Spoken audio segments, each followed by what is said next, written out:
It's Lucy Litch, and this is Tiny House Conversations.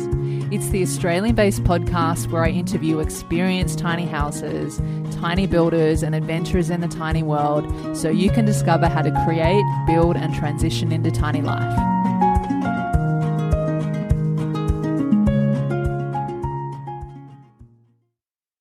Welcome back to Tiny House Conversations. Joining me on the show today is Kathy and Matt McMillan, who are experienced tiny houses from the mid-north coast of New South Wales.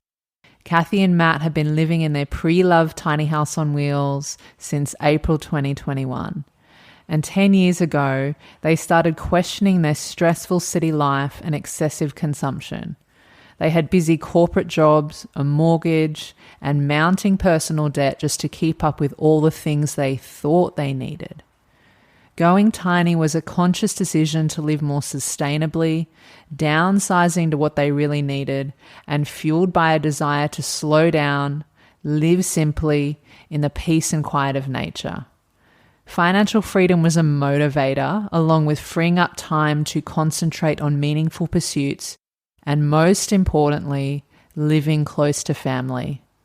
And in this conversation, we talk about why Matt and Kathy chose to buy a pre-loved tiny home instead of DIY building, their off-the-grid setup, including what they do with solar, water, a composting toilet, and management of greywater, how living in a tiny house connects you to everyday life and nature. We also talk about what they love most about tiny life, some misconceptions they commonly hear about tiny house living, and plenty more. So let's go chat with Matt and Kathy. Hi, Kathy and Matt. Welcome to Tiny House Conversations, and thanks so much for joining me on the show today. Thanks for having us, Lucy. Hey, Lucy. Thanks for having us on. My pleasure. Thank you for being here. And both of you live in a beautiful tiny home on the mid-north coast of New South Wales on Kathy's family farm where you grew up. And I'd love if you're able to tell us more about what inspired you to want to live in a tiny house and what appealed to you about the tiny lifestyle. I think for me, it was about simplifying everything, downsizing and living with what we need rather than what we think we should have in our lives. We previously lived in Brisbane in a 3-bedroom house, and prior to that, we actually owned a unit and had a mortgage, which was quite crippling. And you're constantly pursuing more things and getting into debt to do it.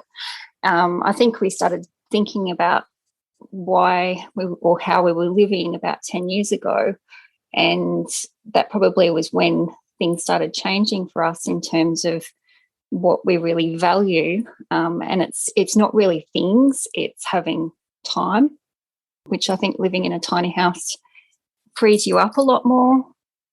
I think that was probably the starting process for me anyway. We've been watching tiny house YouTube clips for a few years and just got more and more interested and they look so cozy, and it came down to simplifying life and also cost effective, because we didn't want to get into another big mortgage, and we liked the idea of living out in nature and on some land. So it just really appealed, just the cost effectiveness, and you can take it and move it around, and there's lots of different things you can do with it. So I think that's what appealed for me anyway. Yeah, beautiful. It seems to be that, this tiny lifestyle really realigns us with what is most important and what we value the most in life. And simplicity and lowering the cost of living also seem to be something that's so common for so many of us that look towards that way. I think from just both of what you just said, it's like this reassessing of, well, what is it that we actually need to be happy, to feel, good about the way that we're living, and what is it that we really need in our life. And, this idea of minimalism, I think, comes into it so much as well. Absolutely. I think too, your perspective changes the older you get too, when you start questioning all of the shoulds that society throws your way. Like there's a formula for how your life is supposed to go, that you're meant to, get a job and earn lots of money and then get a mortgage and get married and have children. And it's just kind of this process that's expected of you, and you don't really question it. And I mean, it's all built around the consumerist sort of society, that it's all to do with consumption and buying a house and a nicer car and all of that sort of thing. And you don't stop and question it, I think, until one day you do and think to yourself, what are we actually doing here? Like, is this making us happy? And in our case, it definitely wasn't. We were just constantly pursuing what we thought we should have, and it wasn't making us happy. So I think a big catalyst for us stopping and taking stock of what was important was when my mum got sick in late 2017. She had lung cancer, and then she died in May the following year. And that kind of gave us a real shake of, what are we doing with our lives? And we're living in a city away from family, and it's just not worth it. So I think that changed our perspective a lot.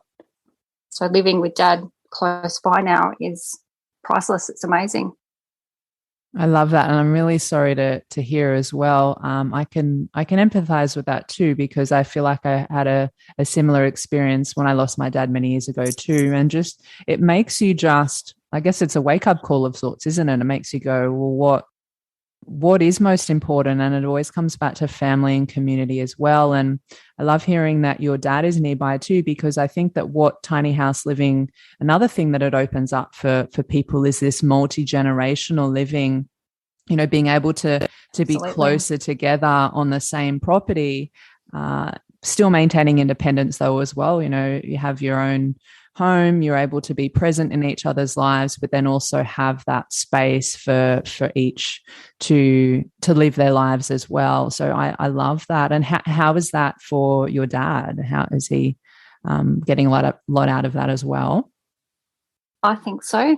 Like, we were able to help him out a lot, and vice versa. He comes and helps us when we need things done as well. So, and sharing his knowledge, like yeah, definitely. I've learned a lot from Kevin, building things with him, and he helped us build our deck and put the shed together, and just there's things like that. I've learned a lot just working with him, which has been good.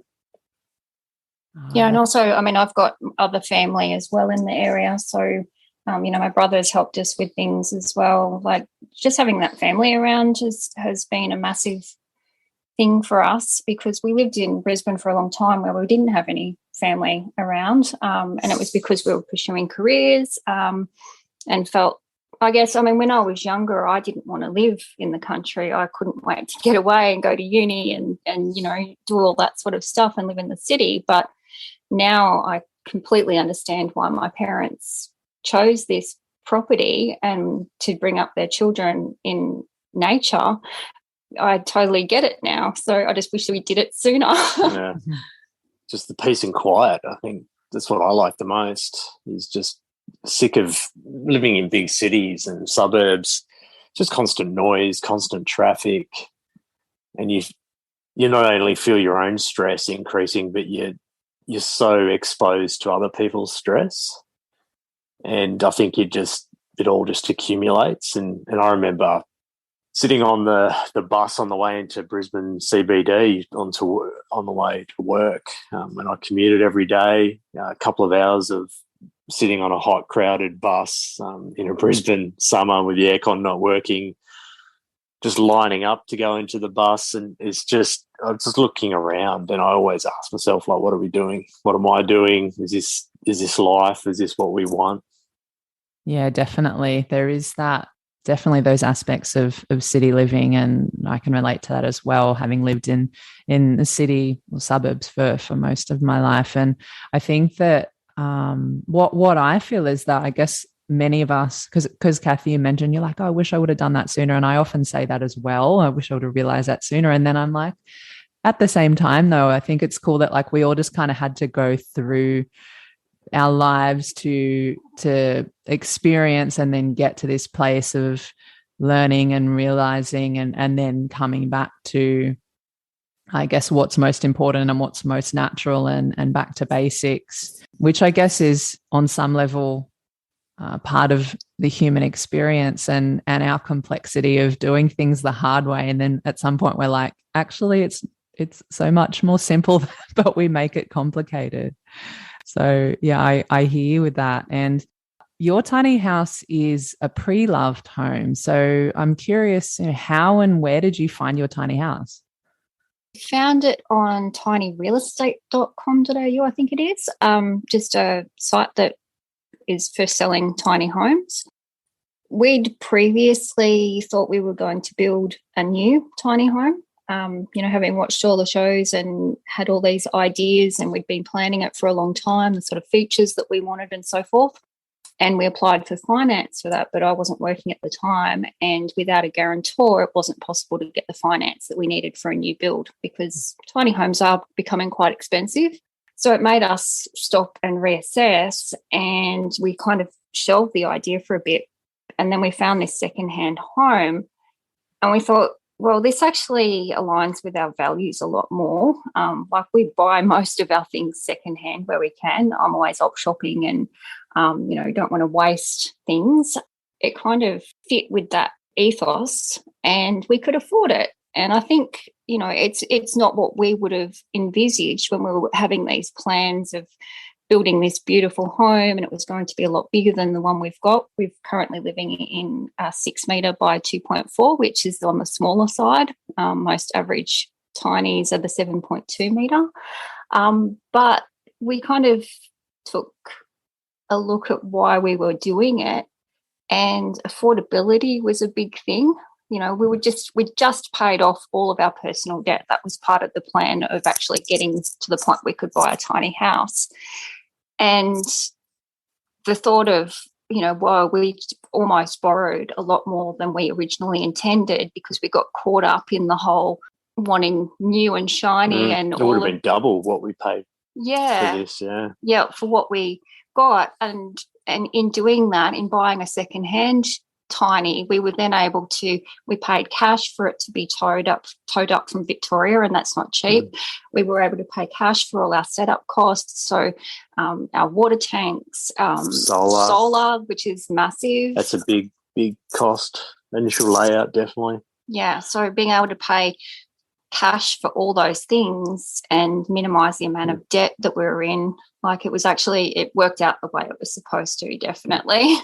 And once you live in it, this for a while, it's secondhand, but it's only a couple of years old, and it was built by, I think, one of the first tiny home builders, so it's really good quality, good build. There's a few things that we'd change, but I think this is a good opportunity. We've saved some money. We managed to get into, I guess, the tiny house market, and we can now sort of just think about, okay, this works, this doesn't. So when we do eventually down the track, if we do decide to build a bigger one or move into a different one, we have a better idea of what we like and what works well. But the more I live in this, that you can see it's excellent quality, and it's more than big enough. I mean, the 7.2 would be great, just having that little bit more lounge space or a study area or something like that. But overall, we haven't felt cramped. We haven't felt confined at all,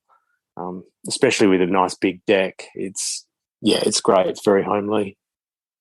I love how you talked about potentially thinking of building your own home, and then this came up instead, a pre-loved home, and that you're able to have that experience of seeing what works and what doesn't work, and even, I guess, then adding to the house of building a deck. And so then, you're able to still be involved in parts of the home and put your own, touches and things like that around the home and outside of the home. And then, as you say as well, potentially building another home in the future, and with more awareness and maybe more idea of, well, what is it that you actually really want, and what's most valuable for you, and where do you spend the most time in the home, and how much space do you actually need, and all those things. And You mentioned just before there's some things that you feel like you might change. What were some of those things? For me, it was, like I quickly mentioned before, just having an area, maybe a separate area for study.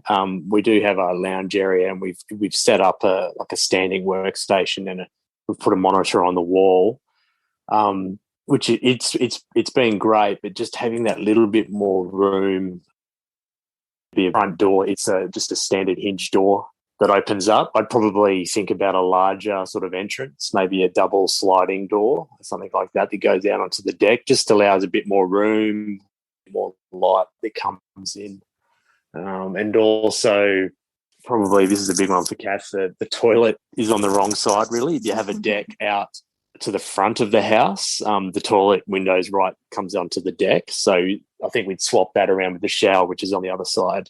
Just little things like that, nothing too major, but just little sort of day-to-day practical things that I'd change. Yeah, I think a big benefit for having that 7.2 metres would be having a little bit more room for the stairs and being able to have not such high treads. Like our treads of our stairs are 30 centimetres, which is quite high. I've actually had a bit of a fall down them once when I slipped because they are quite high. So the staircase is something I'd probably want to have more sort of standardised size treads if possible.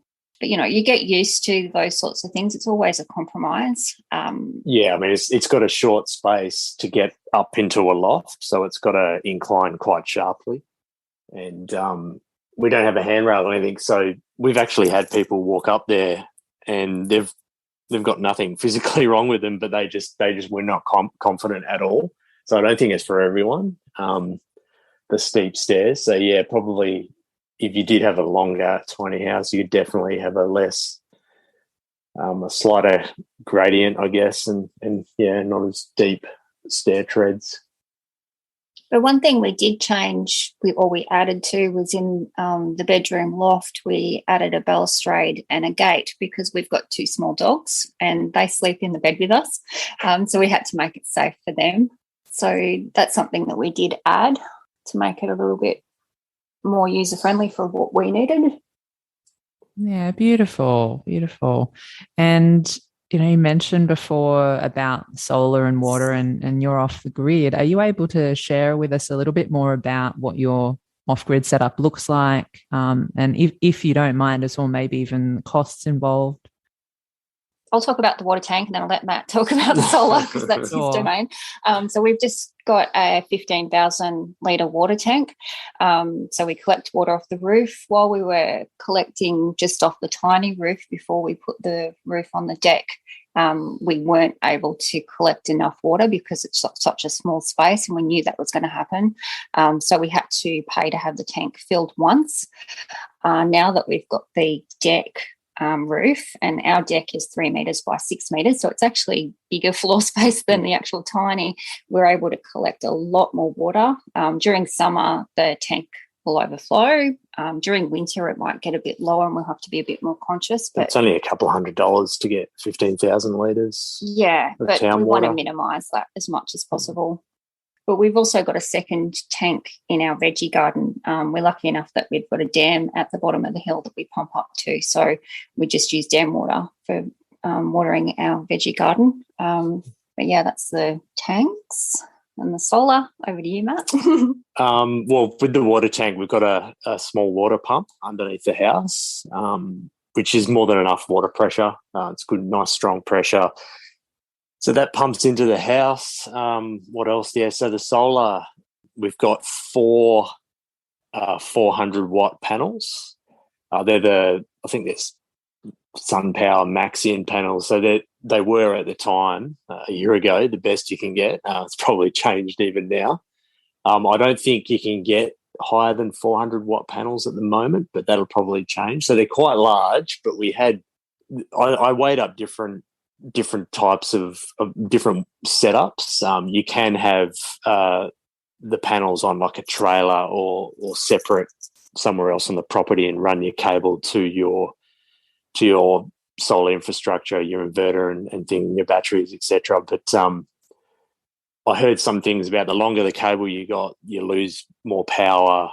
And also we wanted it so we didn't have too much to tow around if we did have to move around. So I thought, no, we'll put it on the roof. There was a perfect amount of room for the 4 panels. Another, if I could, maybe down the track, one more panel would probably be great, more so just for winter because the sun is quite low. And if it can be a struggle sometimes if we want to use the oven or wash some clothes, whatever, in winter, it can chew up a bit of juice and you're not getting the batteries charged up like you are in summer. So I'd probably have one more panel would be ideal, but with solar, the more panels you have, the more batteries you got to have, and then the more batteries you have, the more power you need to draw in to keep them topped up and healthy. So it's a bit of a never-ending loop. So you got to stick with what you need.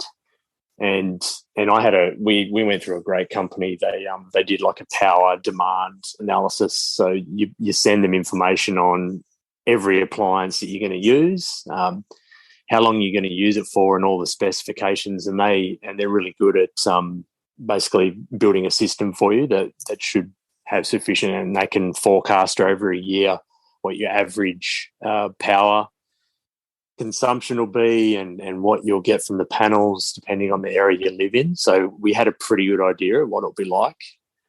But they've got the 4 panels, and that feeds into a solar cabinet that we've got bolted to the side of the house, and the battery cabinet as well. So it keeps it protected from the weather, and I've put a bit of an awning over it just for additional protection from the rain, and more so probably the sun, the heat on the cabinets.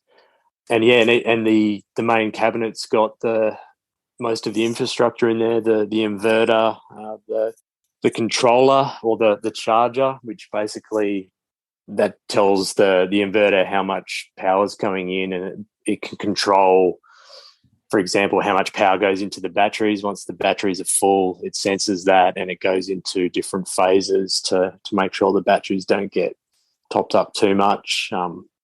And same with if the batteries run too low, it'll turn off the batteries automatically to save them. So there's quite a lot of little gadgets in that cabinet, but it's definitely worth spending the money on because, if you don't spend the money, you tend to get poor componentry and it can fail. There's 2 batteries we've got. They're lithium batteries, and they're about all up, it's about 158 amp hour, and they're quite big and heavy, so they needed their own cabinet, needed to be bolted to the side of the Tiny as well. But they were $3,000 each, so very expensive, but they're really good batteries and they last a good 10, 12 years. And that's just what they are at the moment. Like, I'm sure battery technology will get better and hopefully they'll get cheaper, but they're $3,000 each. All up, the whole entire package, panels, inverter, all the other componentry, cabinets, batteries, and for 2 electricians to professionally install it, came to about $18,000 all up. Yeah. We've also got a generator as a backup as well. So if we do have a bunch of rainy weather, then we've got the generator to top the batteries up, but we also use that when they get below a certain level. In summer, I haven't really had to touch the generator unless we have a couple of really dark, cloudy, rainy days. You do need to just top up, just run it for a couple of hours and just top the batteries up. It's more so in winter. You've got to keep these batteries, the more cycles they go through. A cycle is, let's say it's pumped up to 100% and you use it down to 70%, and then it charges back up again from the panels or generator. That's one cycle. And they only have so many cycles in their lifespan, I guess. So the deeper the cycle, the less they have, the less power you use, the more longevity you get out of them. So in winter, because you can drain the battery right down to 40%, 30%, you want to plug the generator in every 2 weeks, I think it is, and make sure that you charge it up fully, just to help. I think it's something to do with the warranty as well, but also just to keep the longevity in your batteries. So there's there's quite a bit you got to keep an eye on with solar. But like I said, from about August to April, end of April, maybe even early May, we get more than enough from the sun. And it's only in those darker 2 or 3 months in the middle of winter when we've got to use the generator every now and then.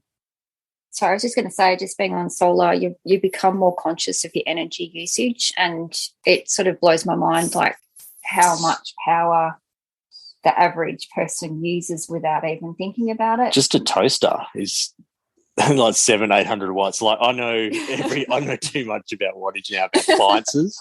I'm looking at the back of them and, oh wow, this is only 200 watts. Yeah, and we try and use any heat producing appliances because they're the ones that use a lot of electricity. So the oven, we've got an electric oven, toaster, that sort of thing. I don't even use a hairdryer or hair straightener or anything like that anymore. Like it just doesn't happen. But try and use the oven in particular. I only do baking during the day just to avoid doing it at night. It uses up a lot of power. Yeah, it sounds like, just the system of solar really, and water obviously as well, and other things, but it makes you really conscious of your choices and your habits and your behaviors. And there's maybe a lot more to consider. And there's an investment in it too, but at the end of the day, it's worth it, and it's money well spent, because it's also helping you to, especially if you really value, being off the grid and minimizing your impact on using too much water and using too much electricity and resources and all of that. I think it's definitely a great investment. And I'd love to know, you mentioned before, Matt, the company does a power analysis. What was the company that you guys did? So we went through SAE Group. They're based in Tweed Heads, and they mainly service northern New South Wales and southeast Queensland, but they do go as far down south as, I think, Taree. And they were great. Like I went to lots of different contractors, probably about 10 or 12, and some didn't even get back to me. Some didn't want to know about it as soon as they heard it, sort of off-grid for a tiny house. But SAE Group were straight back to me pretty much same day.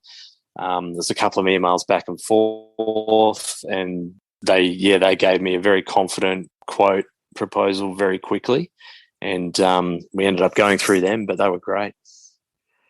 Oh, that's really good to know, because I think if someone, especially if you're new to going off the grid, is, how much am I going to actually need when it comes to what I'm using and all of that.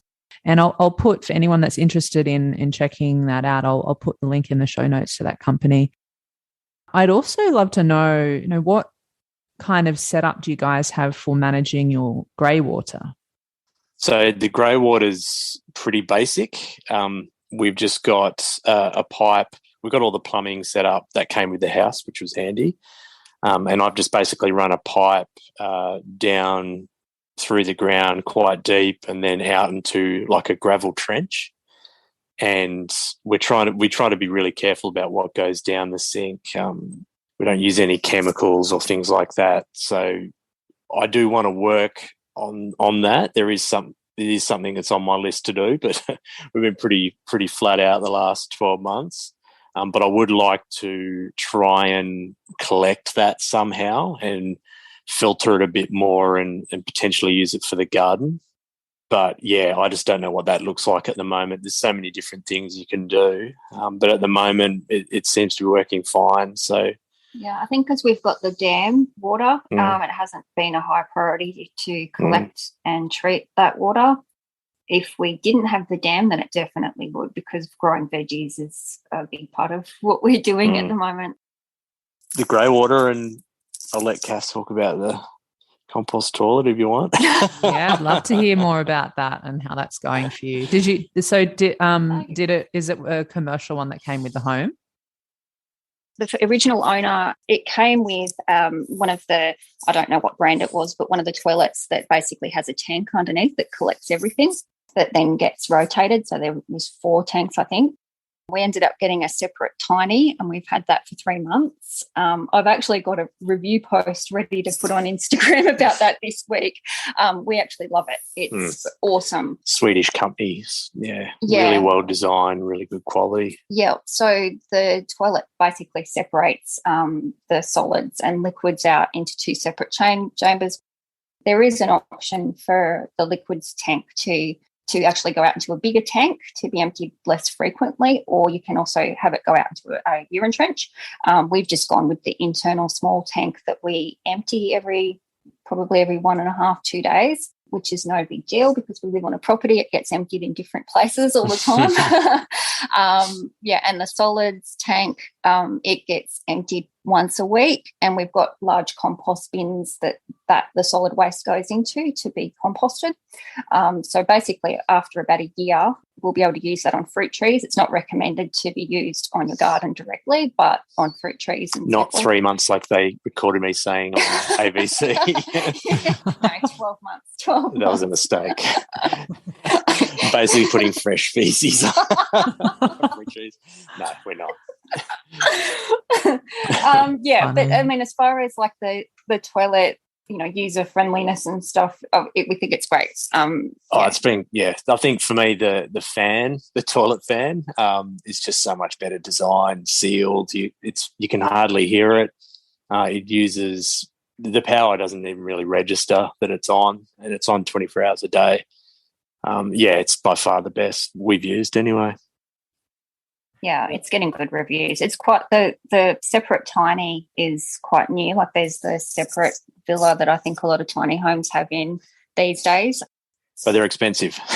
Yeah, I mean they're all expensive. Yeah. But I think you probably get what you pay for, and it's the same with a lot of things. But I mean we kind of made do with what we had for a few months. 6 months. 6 months. But the difference is so much better. Absolutely. And also how much water you're saving. That's another thing that so much water. Oh, yeah, it'd be massive. Yeah. When I go to someone's house now and use a normal toilet, it's just like, oh, my God, all that water. Yeah, it's crazy. It's unbelievable. Yeah, exactly. And if you don't mind also sharing, so you mentioned you've got a pre-loved tiny home and you bought the home off Tiny Real Estate. How much was the overall cost of your home? I know that you added the solar, water tank and a deck and all of that, but do you have like a rough price of those costs? Yeah. So the tiny house itself was $67,000, which at the moment I don't think you can find one quite that cheap because we bought just before I think everyone started going a bit crazy. I've actually seen this model maybe a year newer than ours go for a lot more than that secondhand. So I know that's probably not good news for people who are considering buying a secondhand tiny home at the moment. But I think the demand is pushing prices up overall. And something I think that also is pushing prices up is a lot of investors are buying them as Airbnb income opportunities, which is quite frustrating because it means that they're not as affordable. And I think that's what tiny house living should be about, how affordable they are as an alternative housing option. But as far as, $67,000 for us, we still borrowed money to purchase this, but we paid cash for all the setup costs and all of the things that we did to the place, like the solar and so forth, since then. But something that people who are considering borrowing money for a tiny house is it can be quite tricky getting finance. A lot of the banks won't touch a tiny house loan. They're not really recognised so much as being an asset that they can securitise. As it is, we borrowed from a finance company and the maximum we could borrow, and this is the case for most personal loans, is $50,000. The remaining $17,000, the seller actually offered vendor finance, which was so smart of him because he knew that most lenders will only lend $50,000. So they were smart. So we're paying him back as well. His loan's prioritised, so we're getting that paid off this year. But I think that's something tiny house owners should also keep in mind when they're selling their houses, is what finance the buyer will actually be able to easily get, and consider offering vendor finance, because if we hadn't been offered that, then we may not have been able to buy it, or it might have meant that we couldn't move in for a lot longer because we'd have to save up to pay for solar for a lot longer. So that's something kind of to keep in mind, is the finance side of it can be a little bit tricky. If you've got, say, a parent who's willing to go guarantor and put their home as an asset, then you can borrow a bit more, but there's no way that either of us because it's a personal loan, the interest rates are a bit higher. Yeah. Which is a negative, but that's where it's at, unfortunately, at the moment. Yeah, but I mean, we've got a 5-year loan, but we're going to be easily paid off in 3. So I think you need to consider what you can afford and not overextend. The same with buying any kind of standard house as well. Yeah, you don't want to borrow more than you can afford to pay back. I think the big thing too is also paying off all your personal debt before you even consider it. It will make life a lot easier and mean that you can pump a lot more money into paying the home off, so then you can be financially independent and not have to worry about payments a lot sooner. Unless you've sold your $1 million Sydney home, you're cash rich. You buy a 10-metre tiny house. Yeah, I mean that's really great to know about the seller and the finance, and also good to know that there's options for making it work for people's different situations, and also 3 to 5 years compared to, say, 30, 40, 50 years of a regular home. That's, really, really good. So absolutely. I mean, and we paid off our personal debt on one income. We're still on one income now. I worked for a few months while we were saving up for solar full time, but prior to that, I had to close down my photography business during the first lockdown, just because photography was not something that was top of people's lists to pay for. So that kind of went out the window, but that's okay. But I think in the whole reassessment of how we were living, like what we were spending our money on came into sharp focus as well. I mean, the goal for both of us eventually is to both work part-time and earn enough to pay for our expenses and just, live simply but enjoy life, and have time to do the things we want to do. Exactly. And would you say that's one of the best things about, living the tiny life, or, now that you've been there for a little while now and experienced it, what are some of the best things for both of you? For me, it's definitely the peace and quiet, being able to live out in nature, but also just the simplicity of it. And I really love the loft. It's just crawling into bed at night. It's really cozy up there, particularly in winter. And it's just very restful and calming. And now we've got the deck, just sitting out on the deck as well. Yeah, I think it's just been it's brought a lot of peace and calm to our lives. But also for me, I don't know if this is for Kath, but there's little things you got to do each day. They're not really a chore, but I quite enjoy them. They're just basic things, and they just help keep you more in the moment. So this might sound silly, but okay, the gas runs out, you got to change the gas bottle, keep an eye on the solar. I got to go to the cabinet and just see how it's going, or I've got to do something, build something small, or just maintain, or go down to the dam and pump some water up. Like, just these little tasks, they help calm me as well, and then keep me more in the moment. And I quite enjoy just doing those little things each day. And it just helps you be a bit more grateful about how lucky we are, but also, if you want to have this sort of off-grid life, there is a little bit of work to do, but it's just so worth it. Just gives you that sort of independence.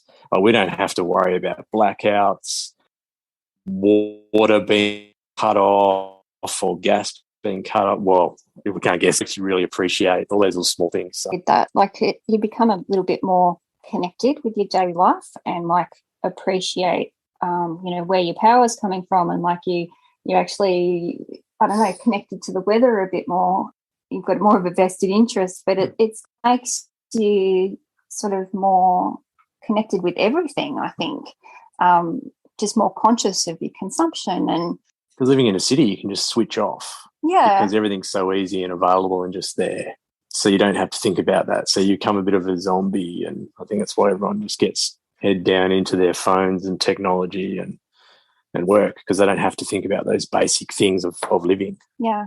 One of my favourite things, and this, when we were thinking about going tiny and we were just watching the shows on YouTube and we'd kind of just be like, oh, could we do this? And it was all a dream.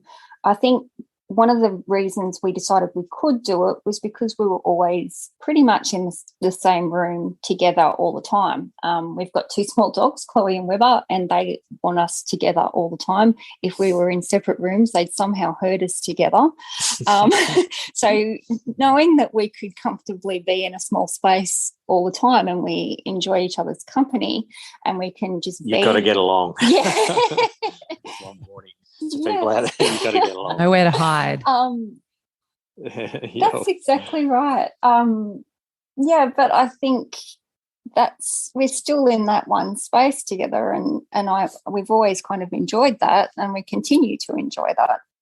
I think also being connected to nature in that you can see outside from every window. It's not like when we lived in a unit, you'd look outside and you'd just see someone's fence or someone else's unit, or, and there'd be people talking and you're kind of immersed in their lives, and it's distracting rather than being surrounded by nature and it being right there. Like when it rains, you can feel it's really raining in here. It's not like you've got a house that, it's like, oh, it's raining outside, so what? It's like it's raining and it's right there next to you, and it's really beautiful. I love that you both talked about that connection with nature and your daily, everyday life and doing those little things, because I feel like this convenience culture and this outsourcing of everything that we do in I guess city Western type life really disconnects us from those things and disconnects us from our natural environment, and which is our true home and where we came from at the end of the day. And I can imagine it being just, you're also learning so many things along the way, and having that, you talked before, Matt, about gratitude and appreciation for all of these things. So I'd love also to know, what's one of the most challenging parts about tiny house living? I think this whole year's been challenging in that we've had to learn how to do a lot of things that we had never done before, or maybe just kind of touched on but not been fully immersed in. And I think you become a bit paralysed when you've got something you need to do, like building the deck, for example, or, working out what the solar requirements are or whatever.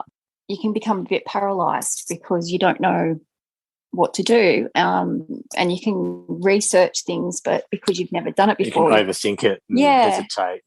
But I think we've learned that though in the last year. Like if something needs doing, we just probably a bit more automatic. Like we just crack on and get it done. Yeah, which helps your resilience a bit. But I think one of the worst things is our stovetop. There's only 2 burner.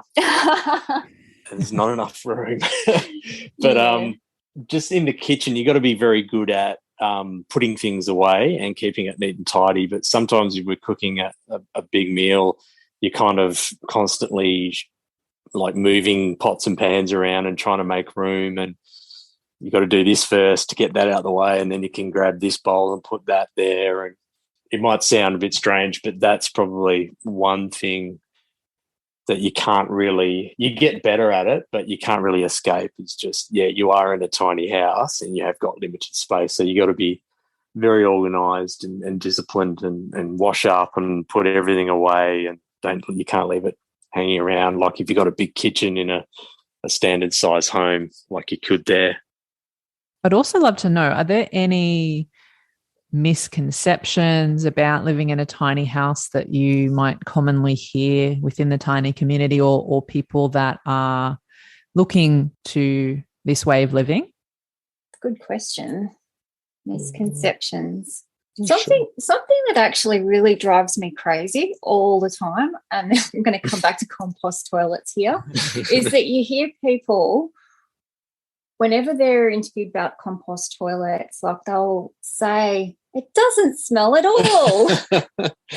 I'm going to tell you right now, that's a load of crap, because it is. On the pun. Yeah, pardon the pun. It's a bucket of poo. Yeah. It's going to smell. Like it's the toilet we've got now, it's great. Like it's really good. Way better than the one we had previously. And the fan does a great job drying things out and everything. But it is still, when it's coming to the end of the week. The odd tiny whiff. houses out there that keep saying it doesn't smell at all. You're lying. Yeah. And I think that toilets are something that people research like to the nth degree, because it's such a foreign concept. And if you've not used one before, like you have all these questions and you still don't believe what people say. So I'm being honest here. Like, I think for me, a misconception is like, when you tell people, oh, you live in a tiny house, they go, oh, so you live in a caravan. Oh, yeah. And they think that it's like living in a caravan. But whenever, like when we had the water topped up, or we get a delivery of all the materials for the decking roof or something like that, whenever they come, they're like, oh, tiny house, and I've heard about these. And you show them in and they're like, oh, wow, it's really like a house. Like it's built like a house. There's so much more room than a caravan. So I think that's one misconception, is they see from the outside, but they don't realise like what it's like being inside. And if you've got it well set out and working well and everything's nice and neat and tidy, then it really does feel like a lot of space, because they're very tall roofs. Ours is like 4.2 metres or something. 4.3. So it does feel like a lot of space once you're in here. Maybe just because we've been in it for a while, so it feels bigger to us now. But a lot of people, when they finally pop their head in, they are surprised at how big it is and what it looks like. Yeah. I think also people, so this isn't a misconception from people who want to go tiny, but from people who've never even thought about it, is that there must be something wrong if we don't want to live in a normal house. Like that there must be something wrong with our finances, or something went wrong, like that we've had to do this as a last resort, which is not the case. We've had a mortgage before, and having that noose around our necks is not something we want to do again. But people don't really wrap their heads around that. They think, oh, we're living in a tiny house on the property I grew up on. There must be something wrong, like to come back home in my 40s. But it's not the case. Like it's a choice. It's a choice to live more simply. It's a choice to live close to family, because when Mum died, it put it into perspective how little time I'd actually spent with my family. And it's a really beautiful way to do it, and be able to share our time and our resources and just everything. So I think that's a misconception from people who don't get it, who don't understand what tiny living can be about. Yeah, for sure. And it's interesting you say that, because probably maybe a month ago or something, I saw someone post online on Facebook. It was underneath someone's tiny house post, and they said something like, why would anyone actually choose to live in a tiny house if it wasn't out of necessity? Or would anyone choose to live in a tiny house if it wasn't out of necessity? And that question caught my attention, because I was like thinking about it for myself, and I was like, well, you know what? I know for me, if it were to, have the choice of the big house and the mortgage and all the things versus being in a tiny house, I would actually choose a tiny house without having, the necessity of whatever it might be. So, finances or whatever, and I know that there's many people like that too. So I definitely hear you where I hear that misconception, and that's not the first time I've heard that kind of thing too. So I think it's great to have these conversations like we're having today, to, I guess, help people understand and maybe reframe what tiny house living is, and allowing people to understand the possibilities that can come from that way of life, if that's something that they're curious about, if they resonate with it. So I love that you said that. And I'd also just love to know, and as we start to wrap up the conversation today, is there anything that you guys wish you knew back when you started on your tiny house lifestyle journey? Maybe I wish I knew a little bit more about solar. Mm-hmm. I had to learn on the run. That would have been good, but yeah, I don't think so.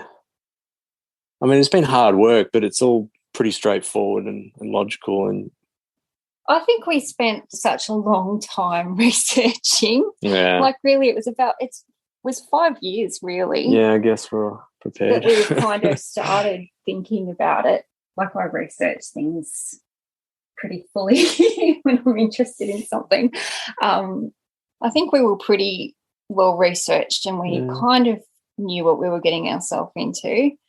Yeah, I mean, maybe from that, I think it's probably important for anyone who's thinking about going tiny to just research as much as you possibly can, like gather as much information as you can. But at the same time, you just need to do it. Yeah, that's true. It's the only way to learn is just to do it and make the mistakes. Like you can't mitigate against everything. For example, the gutters, I followed YouTube clips down to the letter and they didn't take into account quite a few things and they were supposed to be a roofing expert. So I've learned now how to do it properly. So, yeah, sometimes you just have to do it. You just have to get stuck in and you can't be too prepared. Yeah, and I guess that's life, isn't it? So, you can do all the research, which I know I do and many people do, and then there's always going to be things that you learn along the way. And so it's like having that balance between both and the preparedness and also just being open to explore new ways of doing things or learn lessons as they come up and just keep moving forward from there. So I think that's really great advice. And I'd love to know, are there any exciting projects coming up for you both this year, whether it's with your tiny home or you're sharing on your pages or anything else that you'd like to share with our listeners? Yes. Well, talking about researching and being prepared for moving into a tiny home, I've started writing a book about exactly that. It's going to follow on like from all of our experiences, but give a bit of real advice in terms of the steps to take prior. So budgeting, paying off your debt for one, because that was one of the most massive things for us. I don't think it's possible to achieve what the kind of perception of financial freedom with a tiny house is unless you pay off all of your other personal debt first. So, but yeah, I mean, I've already started just documenting, obviously through our Instagram, but it's touching on a lot more stuff than that. Yeah, so that's a work in progress at the moment. I'm going back to uni this year too, so I'll be doing a Bachelor of Arts and I'll be majoring in fine art and professional writing and publishing. So that ties in with the book I'm writing. I'm going to get a bit more education on how to write professionally. So that's my project for the next 3 years. Mine's not as sexy as that. I'm pretty much done most of the major projects. I'll probably build a little shed for the firewood for winter. But apart from that, just I'm looking forward to spending a bit more time chilling out on the deck and helping Kath grow veg. And, get ready for next fire season, I think. We'll get ready for winter first, but then, do a bit of fire hazard reduction, burning and just making sure everything's clear and just this standard sort of stuff for living in a rural area, what you need to do each year. The last year has been setting everything up and doing all the big projects, and we've pretty much got all that done. I think I want to focus on trying to make the space more customised to how we want to live in it. For example, our pantry, I'd really love a pull-out pantry because we've got these really deep shelves underneath the stairs.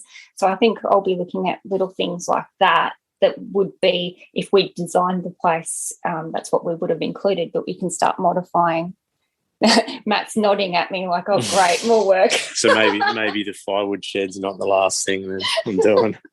It's always a work in progress, isn't there? There's like so many things to work on as you go. And, that's really exciting about your book, Kathy. I think that will be a really helpful resource for a lot of people. And, I to my knowledge, I don't feel like there's anything out there in terms of what you described for an Australian audience with taking it step by step and all those things. So I think that's great. Excited to see that unfold for you. I'm sure you'll be sharing it on your pages, and maybe we'll have to get you back on the show to talk more about it later. And if you're able to let everyone know where they can find and connect with you online. We've got an Instagram account, and it's A Tiny Life After All. Beautiful. I will put that in the show notes. I'll also put everything else that we mentioned in the show notes for anyone that wants to check it out. And you can find those show notes at tinyhouseconversations.com. Sorry, I was just going to mention, we didn't say before that our tiny house was originally built by designer Eco Tiny Homes. People might be interested if they see pictures on our Instagram and be interested in who actually originally built it. So thank you for mentioning that. And I actually was going to ask you about that because I'm going to get my home built by them as well. It's actually happening in August this year. And when I saw your home, when I saw your home, I was like, I think that might be a designer Eco Tiny Homes house. So thank you for mentioning that. I'll also put that in the show notes too. And just want to say, Kathy and Matt, thank you so much for your time today and for sharing so generously your stories and experiences of your tiny house life. I know that it's going to be helpful for a lot of people. So thank you again for being here. Thanks, Lucy. Really appreciate it. My pleasure. Thanks, Lucy. Perfect. And if you're listening to this episode, thank you so much for taking the time to hang out with us today. If you want more Tiny House Conversations, I release new episodes every Thursday. So make sure you hit the subscribe button so you'll know exactly when the new episode is live. And until then, I'll see you next time. Hey, Tiny Lifers, thanks so much for listening. And before you go, one of the best ways to support this podcast is to share the love. That way I can keep bringing you more valuable tiny house conversations to help you on your own tiny journey. So make sure you head over to Apple Podcasts or wherever you're listening to this episode and leave a 5-star rating and review. Thanks so much in advance. I appreciate you and see you in the next session.